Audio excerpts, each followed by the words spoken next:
filed in nature of a PIL, but strictly it didn't fall under the rules because it is in our interest itself, because it's more like a class action of the Association of Nurses of various central government run hospitals. You initially filed it as a PIL. Initially, we filed it. We have withdrawn it. I'll just point out to that order, Your Lordships. That order is at page 62. Is that note? But there's no. Page 62. Your Lordships. All right, yes. So we have withdrawn it with liberty to file before Your Lordships. Yes. I just wanted to bring that to Your Lordship's notice. Yes. Your Lordships, on the merits of the matter, there's a Supreme Court judgment at page 400, Your Lordships. This was a matter with regard to central government employees of the Customs Department. No, what is the policy in question here? There's no policy. What we are asking from Your Lordships,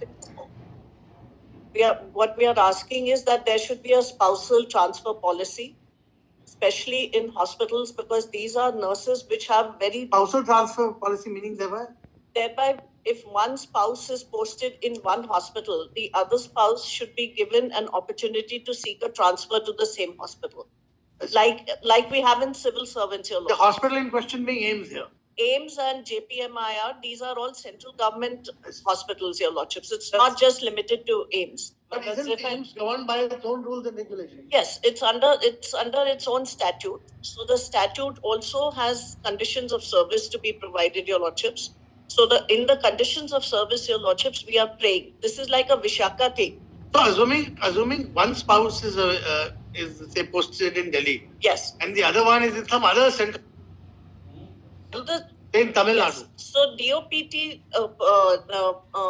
regulations for the central government employees provides that there can be a transfer if you're a central government employee versus a central government employee wherever, like IS officers. But then can aims be clubbed with other central government hospitals? Yes, Your Lordships, because I'll show from the statute. Is that the issue? Yes. It's controlled by central government. Before my learned senior proceeds, my lords, it's at the end of the day a question of conditions of service. So, per se, yes. High Court won't have any jurisdiction. It will have to go to the tribunal, my lords. No, this is an article. Have to go to the administrative tribunal, my lords. It's an article 15 rights that are service, under Chandra Kumar also, conditions of service, it's best with the tribunal, my lords, on the administrative tribunal side. I wouldn't know personally. Association is canvassing the interest of its members. There's no particular. There's no cause of action attributable to any particular person here. Per se, my lords, the association can also approach the tribunal on behalf of its members. It happens routinely. At the end of the day, the question is, my lords, it's recruitment conditions. Are matters concerning the employees of aims subject to jurisdiction of the? It is, my lords. The Lordships, but aims I'm agitating under an Article 15 and an Article 21 rights. This is much more than a simplistic condition of service. This is a women's empowerment issue. This is an issue under Article 21 because Lordships have held that right to family is a part of my right to life, to live with dignity, Your Lordships. Plus, it's a special provision that will be required to be made under Section 15, Article 15, Your Lordships. So this is a constitutional issue, much more a constitutional issue than a bare conditions of service issue. All this can be adjudicated by the tribunal. All these issues can be adjudicated by the tribunal. Your Lordships, whether the tribunal adjudicates it or Your Lordships' jurisdiction cannot be taken away. But my lords, efficacious. It's the same thing. Have to be exercised.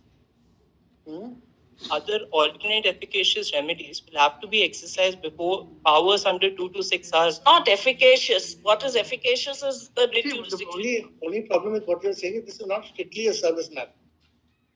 Per se, it's strictly a service matter because at the end of the day, they're asking that they should be allowed transfer. DHO's work is already available under policy. Transfer, my lords, is an incidence of service itself. There cannot be any service unless there's transfer. By that analogy, Vishaka was also purely conditions of service, Your Lordships. But that was again a jurisdiction which was exercised because there's a vacuum here. This is not as if they have a policy and I'm challenging the policy. That would probably be more appropriately dealt with by the tribunal. Here there is a vacuum. I am coming to Your Lordships in Your Lordships' constitutional jurisdiction. This is not something which is a per se condition of service. So even Vishaka was with regard to conditions of service, safety They're at asking for a workplace. positive direction that you frame a policy to effectuate their Article 15 right. But still, my lords, we have may not fall strictly within the jurisdiction of the. To file a counter, we'll see. In fact, your lordship, my rights the towards prayers jurisdiction may be left. in the writ also, Rates it in B your and C especially, that would not be maintainable. Prayer B and C. Sorry? Prayer B and C itself Yes. would not be maintainable in a writ jurisdiction, your lordship. That's precisely what I'm saying is amenable to Lordship's jurisdiction. Lordships may see. You're right, it would not be maintainable by before CAT. No, even in a writ jurisdiction, this to issue guidelines, especially C. So, she's seeking appropriate writ order direction under Article. The petitioner is seeking a positive direction to issue guidelines. So the court is to issue guidelines, not the authority or the. This itself would make the writ non-maintainable. The plea is that to give effect to the petitioner's Article 15 right, you must a positive direction is short that you be directed to frame guideline or adopt the DOPT guideline. So at the end of the day, Also, only your central government or aims would formulate the policy or guidelines, your lordship. Yes, Not the court. that's what they want you. That's Yes. what they want you to do. So in fact, there is a RTI they have already filed. You are for aims. Who's for aims? I'm for respondent 3 aims Delhi, man. For aims, And Delhi. I'm only for aims Delhi. You should be supporting the petitioner. My lords, on merits, my lords, what the case is, the assumption that they're going on is that all aims are connected.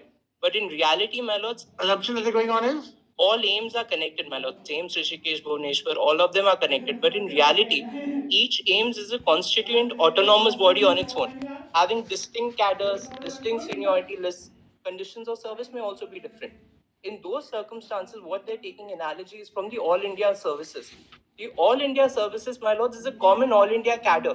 They have a common All India seniority list, which allows, and my lords, when you get appointed under the IAS, you have an All India transfer liability also. On the other hand, my lords, every aims is governed by a different set of statute, is it? they have their own, they're all autonomous, my lords. What do you mean? Aims, Autonomous under statutes what? a nurse, my lords, employed by aims Delhi. They are operating under the framework of a statute? Yes, under the statute, my lords. Wait, there's a common statute for all the There is aims. a common statute under which all aims are constituted. So why can't there be some common service rules?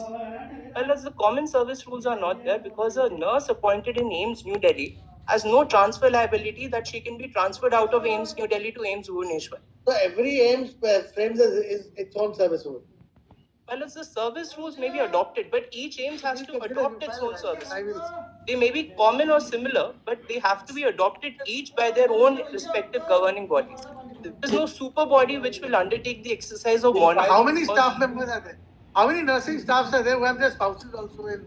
Your lordships everywhere. That's the problem. One person is in Delhi, another gets his appointment because these are exams. Only difficulty is that you don't want transfer from one aims to another aims.